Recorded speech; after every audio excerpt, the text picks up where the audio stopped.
కొత్త రెసిపీతో వచ్చాము. ఫ్రూట్ కేసరి. పైనాపిల్ రెండు కలిపి ఫ్రూట్ కేసరి చేస్తున్నాం ఈరోజు. కేసరి కోసం పైనాపిల్ ని ఇలా తోలు తీసి కోసుకున్నాము. ఇది మనం కోసుకుంటున్నాము ఫ్రూట్ కేసరి కోసం. చూడండి ఎలా కోసుకోవాలో, చిన్న చిన్న పీసెస్ కోసుకోవాలి. ఈ పోసుకున్న తర్వాత జీడిపప్పు ద్రాక్ష వేయించుకుందాం ఫ్రెండ్స్. చూడండి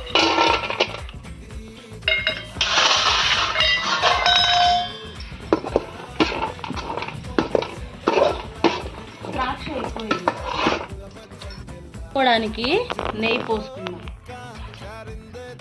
రవ్వ నెయ్యి పోసుకున్నాం. ఇప్పుడు రవ్వ వేసుకొని స్లో మోషన్ లో బాగా వేయించుకోవాలి. గోల్డెన్ కలర్ వచ్చేటట్టుగా రవ్వ వేయించుకోవాలి. ఒక గ్లాస్ రవ్వకి 2 గ్లాసులు వాటర్ వేసుకోవాలి.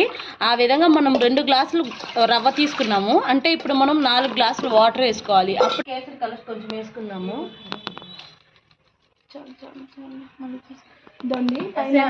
పైనాపిల్ ఎసెన్స్ కొంచెం. మామూలుగా అందరూ కేసరి చేస్తారు, కాకపోతే మేము స్పెషల్గా ఫ్రూట్ కేసరి ఎందుకు చేస్తున్నామంటే పిల్లలు మామూలుగా ఫ్రూట్స్ తినడానికి ఇష్టపడరు. ఇలా ఫ్రూట్ కేసరిలో పైనాపిల్ గ్రేప్స్ వేసిస్తే వాళ్ళకి తెలియదు అనమాట. ఆ స్వీట్నెస్ కోసము పిల్లలు బాగా తింటారు, హెల్త్కి కూడా మంచిది అనేసి మేము డిఫరెంట్గా ఫ్రూట్ కేసరి చేస్తున్నాం ఫ్రెండ్స్.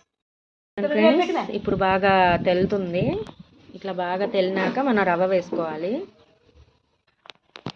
రవ్వ వేసేటప్పుడు ఇలా కలుపుతూ ఉండాలి, తీయాలి. అప్పుడే రవ్వ అనేది ఉండలు కట్టకుండా పర్ఫెక్ట్ గా బాగుంటుంది. చూడండి ఫ్రెండ్స్, చక్కెర వేసేసుకుందాం.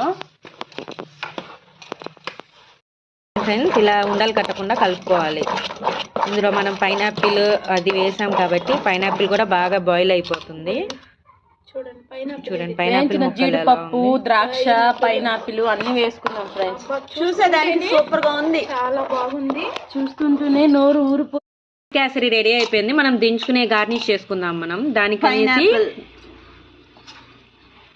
పైనాపిల్ ఇంకా ద్రాక్ష అనేది వేసుకుంటున్నాము. చూడండి ఫ్రెండ్స్ ఎంత కలర్ఫుల్ గా ఉందో.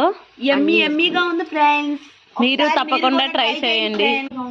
స్వీట్ పులుపుదనం నెయ్యి ఫ్లేవర్ కానీ అన్ని చాలా బాగుంది ఫ్రెండ్స్. మీరు కూడా ఖచ్చితంగా ట్రై చేయండి. ఈ వీడియో కానీ మీకు నచ్చినట్లయితే please like, share and subscribe.